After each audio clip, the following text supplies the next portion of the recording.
जब मैं गाड़ी लेने गया था तो फर्स्ट प्रेफरेंस मेरी भी उस टाइम पे क्रेटा ही थी। सिस्टम हैंग हो जाता है कभी कभी मॉर्निंग में, स्पेशली गाड़ी बेचने के बारे में नहीं भाई, चलाने के बारे में सोच। रैटलिंग साउंड का मेरे को भी प्रॉब्लम आया था, हाथी तो ले लिया, फिर उसके किलो का इंतजाम कर। तो भाई दुनिया लेती है क्रेटा और सेल्टोस इस सेगमेंट में, बट इस सेगमेंट में एक और गाड़ी आती है कुशैक। ज्यादातर लोग इग्नोर कर देते हैं इस गाड़ी को, बट आज हम इस गाड़ी के ओनर से जानेंगे क्यों उन्होंने कुशैक ली और इस गाड़ी का complete ownership experience. Hello Bharat ji. Hello hello ji, hello. Welcome to Indian cars. Thank you ji. Bharat ji, Kushaq लेने का रीजन क्या था? कुशैक लेने का सबसे इम्पोर्टेंट रीजन ये था कि ये क्रेटा और सेल्टोस से बिल्कुल डिफरेंट गाड़ी थी। और दोनों गाड़ी का ड्राइविंग टेस्ट लेने के बाद में I ended up with Skoda. इसके ड्राइविंग डायनामिक्स ने मुझको बहुत इम्प्रेस किया, प्लस इसके जो भी फीचर्स, मेजरली जो सेफ्टी फीचर्स इन्होंने ऑफर करे थे मुझे, फ्रॉम द बेस मॉडल ले लो या टॉप मॉडल ले लो, तो इनके सेफ्टी फीचर में कोई कॉम्प्रोमाइज नहीं था। स्कोडा और वॉल्क्सवैगन लेने से पहले लोगों के मन में एक कंसर्न रहता है कि इस गाड़ी की सर्विस बहुत महंगी है, आपके मन में नहीं था वो कंसर्न? वो मेरे मन में बिल्कुल था कि इसको लेने के बाद में ऐसा ना हो कि भैया हाथी तो ले लिया, फिर उसके किलो का इंतजाम करने में टाइम लग जाएगा और सब निकल जाएगा, बट ऐसा कुछ नहीं हुआ। स्कोडा ने एक चीज बहुत अच्छी इंट्रोड्यूस कर रखी थी, जैसे स्कोडा मेंटेनेंस पैकेज वो बोलते हैं। तो मैंने उसका काफी अच्छे से इनसे नेगोशिएट किया, जिसमें क्या मैं पिछले 2.5 साल में 2 सर्विस करवा चुका हूँ, जिसके अंदर मुझे 1 रुपया भी अभी तक फिलहाल मैंने कोई पे नहीं किया है, और उस SMP पैकेज को मैंने एक्सटेंड भी करवा लिया है। ये तो चलो ठीक है, स्कोडा एक तरीके से एक एडेड फीचर दे रहा है अपने कस्टमर्स को और ज्यादा एक्साइट करने के लिए। बट लुकिंग एट दैट, अगर मैं इसको कंपेयर करूं अगर नॉन SMP पैकेज वालों के लिए भी, तो जब एक स्कोडा का रेगुलर सर्विस वर्सेस एक क्रेटा का रेगुलर सर्विस अगर मैं देखता हूं, तो बहुत ज्यादा फर्क नहीं है उसके अंदर। ये एक मिथ था कि ठीक है कि अगर इसका इंजन ऑयल इतना महंगा है वर्सेस उसका इंजन ऑयल इतना सस्ता है, ऐसा कुछ नहीं है। ऐसा नहीं है कि इस गाड़ी के अंदर कंप्लेंट्स नहीं है। शुरू में जब मैंने गाड़ी को चलाना शुरू करा था, तो रैटलिंग साउंड का मेरे को भी प्रॉब्लम आया था, जो कि एक ड्रॉबैक था एक टाइम पे। बट वो फिटमेंट का इशू लगा लो, या शुरू के जो इनिशियल इनकी गाड़ियों का बैच निकला होगा, या उसकी वजह से कुछ हो सकता है।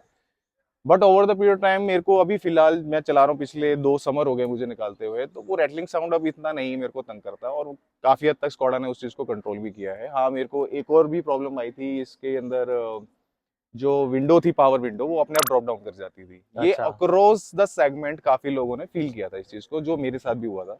मतलब चलते चलते अपने आप ही नहीं, विंडो अगर आप उसको ऑटो पे डालते हो, वन टच अप करते हो, तो सडनली ऊपर जाते थे, डाउन चली जाती थी, वो पूरी बंद नहीं होती थी। तो फिर आपको दोबारा मैन्युअली करनी पड़ती थी। तो इसके अंदर एक ये प्रॉब्लम जरूर थी, जो स्कोडा ने इस चीज को आइडेंटिफाई करके कोई सॉफ्टवेयर उन्होंने चेंज किया इसका सिस्टम की वजह से, जिससे कि वो चीज प्रॉपर तरीके से एलिमिनेट हो चुकी है। अभी एज ऑफ नहीं है, बट यस, वो शुरू में थी। तो जब एड्रेस किया स्कोडा को, तो उन्होंने काफी अच्छे तरीके से उसको सॉल्यूशन दिया, and they did a fantastic job.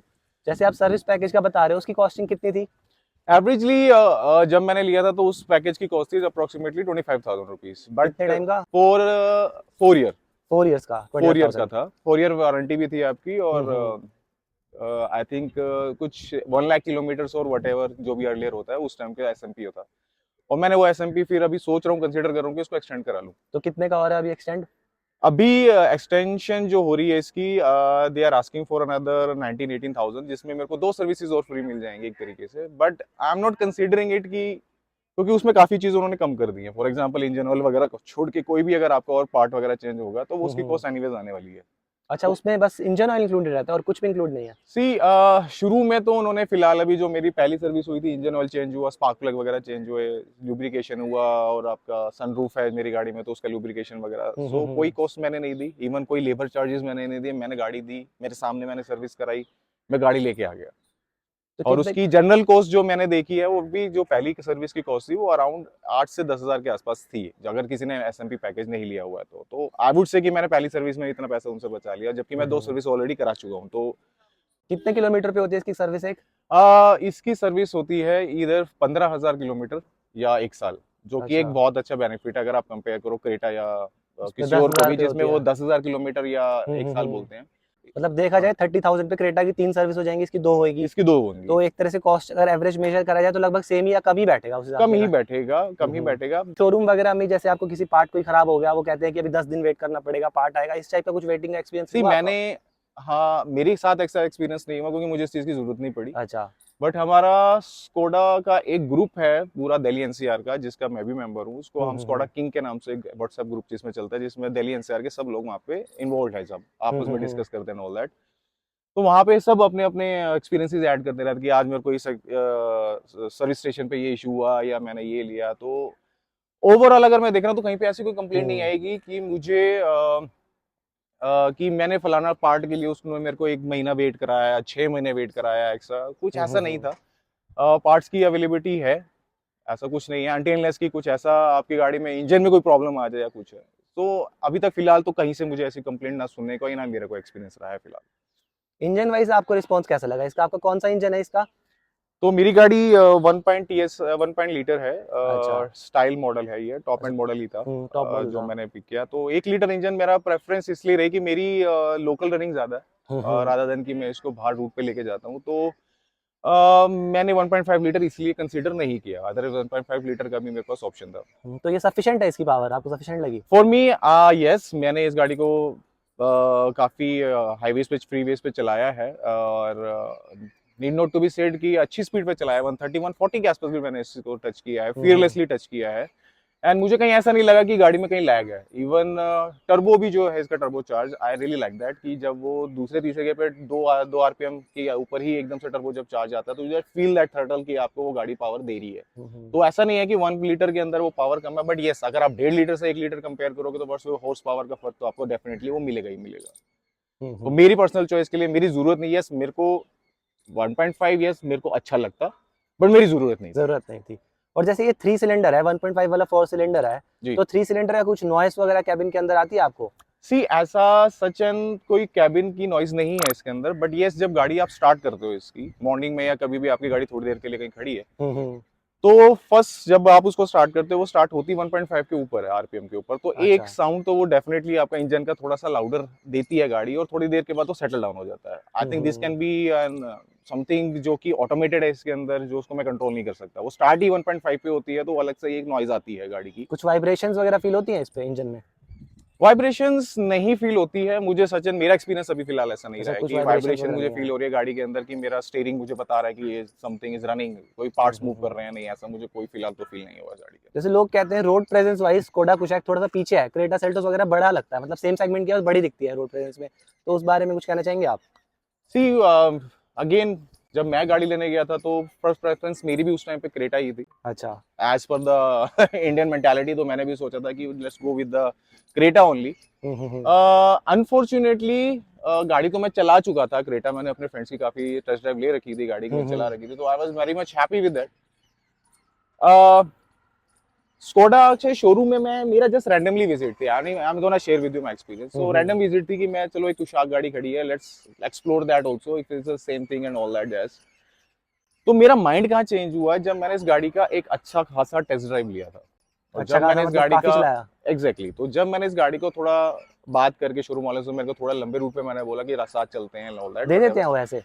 अब गाड़ी बेचनी है उन्होंने, अगर मैंने उनसे नहीं, कुछ जैसे बोलने हिंडई रिक्वेस्ट पे करी जाओगे तो भाव भी नहीं देते नहीं क्रेटा के देते, लिए ऑफ इतना। कोर्स नहीं देते। तो कि- मैंने there was some guy who knows me, तो मैंने उससे बात करके भैया मुझको थोड़ा सा लंबा डॉग ड्राइव चाहिए, ये 1 किलोमीटर 2 किलोमीटर के रेट में मैं नहीं डिसाइड कर पाऊंगा कि ये वैसे गाड़ी चीज मेरे सही को है। कैसी परफॉर्मेंस देने वाली है नहीं देने वाली। So we took this car for a longer drive and वहां पे मैंने अपना थोड़ा सा माइंड चेंज किया। मतलब वो ड्राइव के बाद आपने मन बना लिया कि कुशैक ही लेंगे, एग्जैक्टली क्रेटा को एग्जैक्टली लेते टाइम मेरे दिमाग में सबसे पहले ये नहीं आया कि मुझे गाड़ी बेचनी है, मुझे गाड़ी अच्छा। चलानी थी, मुझे गाड़ी फील करनी थी, जिस वजह से मैंने स्कॉडा ली। चलो एक बार इंटीरियर देख लेते हैं, अंदर बैठ के श्योर बात श्योर करते श्योर, हैं। I know. तो भरत जी, इंटीरियर कैसा लगा आपको इसका?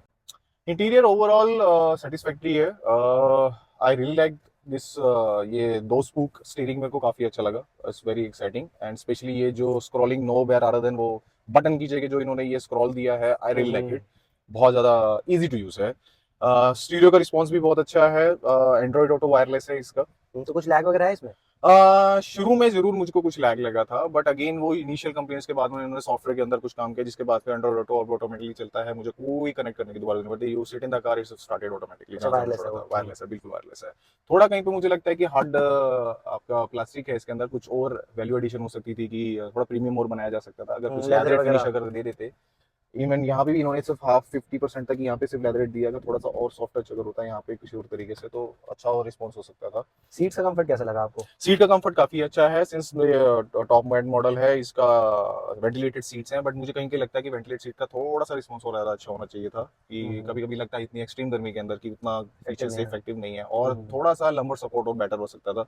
लंबर सपोर्ट मुझे थोड़ा सा इसका कम लगता है। गियर बॉक्स की बात करें तो एवरीथिंग इज फाइन, कभी कभी पहले गियर पे डालने में गाड़ी थोड़ा सा मुझे लगता है कि ये प्रेशर डालना पड़ता है, अदरवाइज ऐसा कुछ मुझे इशू नहीं लगा। सनरूफ है, छोटी वाली सनरूफ है, पैनोरामिक सनरूफ मिस नहीं ये करते आप? बहुत अच्छा आपने बात करी। यस, में इतने प्राइस पॉइंट में मुझे लगता था कि एक पैनोरामिक सनरूफ होनी चाहिए थी, बट ये बहुत छोटी तो भी नहीं कहूंगा, लेकिन उतना है कि काम चलाऊ है कि हेडरूम चल भी कम जाती है। लग रहा है आपके हिसाब से, आपकी हाइट कितनी है? मेरी हाइट 5'10" है इस टाइम पे, और मैंने काफी इसको पूरी हाइट पे ही कर रखा है सीट को, अच्छा। तो मेरे को हाइट सपोर्ट इतना ही मिलता है यहाँ पे। थोड़ा सा कम है। थोड़ा सा कम है, बट उस हिसाब से देखा जाए तो गाड़ी स्टेबल रहती है थोड़ी सी, रोड के ऊपर ज्यादा रहेगी तो कहते हैं ना वो झोल मारने वाली कहानी आ जाती है, but yes I height mean I से एम नॉट सेइंग दैट कि मुझे कुछ प्रॉब्लम होती है इससे, झोल से बॉडी रोल वगैरह है इसमें कुछ? बिल्कुल नहीं है। मैंने गाड़ी अच्छी से चलाई है, 60 80 90 के आसपास भी मैंने गाड़ी का टर्न लिया है, तो कोई ऐसा मुझे बॉडी रोल जैसा फीलिंग तो नहीं आया इस गाड़ी के अंदर, और to be पीछे की honest। सीट्स पे कहते हैं 3 लोग बैठने में थोड़ा सा इशू होता है, आपको कुछ ऐसा फील हुआ? मेरे जैसा बंदा 3 बैठ सकता है इजीली, और माय ऑनेस्ट ओपिनियन, लेकिन थोड़ा सा अगर कोई हेल्दी बंदा हो, जो 2 अगर बैठे हो तो बीच में तीसरे बंदे को एडजस्ट करना पड़ता है, is not very comfortably fitting into it. उसकी वजह ये भी है कि बीच में उन्होंने बकेट सीट दे रखी है, बट सेंटर के अंदर उन्होंने जो ड्रॉप डाउन के लिए जो दे रखा आर्मरेस्ट, उसकी वजह से थोड़ा सा ना बाहर की तरफ निकल के आती है सीट, रादर देन वो पिल के अंदर है, तो वहां पे बंदा थोड़ा सा आगे होके बैठता है और पीछे वाले एडजस्ट नहीं हो पाते हैं, तो यस 3 अच्छे लोग नहीं पीछे बैठते हैं तो थोड़ा सा एडजस्ट करना पड़ता है। लेग रूम तो सफिशिएंट है वो लेग तो? रूम में तो कोई कॉम्प्रोमाइज नहीं है, आगे भी पीछे के लिए भी लेग रूम सब सफिशिएंट है। आपका डिग्गी में स्पेस भी बहुत अच्छा है, मेरे अच्छे खासे 2 सूटकेस बड़े और 2 बैग्स आ जाते हैं इजीली, अगर मुझे कहीं जाना है, एक हमें को अगर बूम बॉक्स जैसा कुछ लेके जाना है, स्टीरियो वगैरह, तो बड़ा कंफर्टेबली हम लोग पीछे आराम से सामान रख के जा सकते हैं, ट्रैवल करते हैं, कोई अच्छा, इशू नहीं है। इसकी ऑडियो क्वालिटी कैसी लगी आपको? ऑडियो क्वालिटी मेरे को बहुत अच्छी लगी, स्पीकर स्कोडा साउंड का बहुत अच्छा है। सिंस मैंने ये गाड़ी टॉप एंड मॉडल ली थी तो उस टाइम पे मुझे इसके साथ में एक सनरूफ सब वूफर भी मिला है, जिसका अच्छा। रिस्पांस बहुत अच्छा लगता है गाड़ी के अंदर। आई मीन 18 17 के आसपास ही मुझे वो रिस्पांस बहुत अच्छा लगता है। कि हाँ, एक चीज का है इसके अंदर मुझे जो ड्रॉबैक लगता है, एज व्हाट आई फील, कि एसी का रिस्पांस थोड़ा सा और चिलिंग होना चाहिए था। अभी एक्सट्रीम गर्मी जब होती है तो गाड़ी जब बम्पर टू बम्पर चलती है, कहीं ना कहीं मुझे लगता है कि वहां पे कूलिंग थोड़ी सी कम फील होती है, कि जहाँ वो चिलिंग होनी चाहिए गाड़ी के अंदर, अगर मैं 18 19 पे उसको कर रखा है तो वहां पे मुझे लगता है थोड़ा सा और अच्छा हो सकता है। पीछे वेंट्स वगैरह तो दे रखे हैं वैसे? पीछे वेंट्स हैं, पीछे सी टाइप के पोर्ट्स भी हैं चार्जिंग के लिए, और वायरलेस चार्जर भी है इसके अंदर दे रखा है उन्होंने। वैसे तो प्रैक्टिकल है, अगर देखा जाए बोतल होल्डर भी है, सब कुछ है गाड़ी में स्पेस की कहीं कमी नहीं है, अगर आपको यूटिलिटी चीजें अगर रखनी है तो पीछे के दरवाजों में भी, आगे भी, और मतलब I am pretty much happy with it, everything is fine. Leg room अच्छा है, रूम अच्छा है, आर्मरेस्ट उन्होंने अच्छा दे रखा है। हेडलाइट का रिस्पॉन्स कैसा है?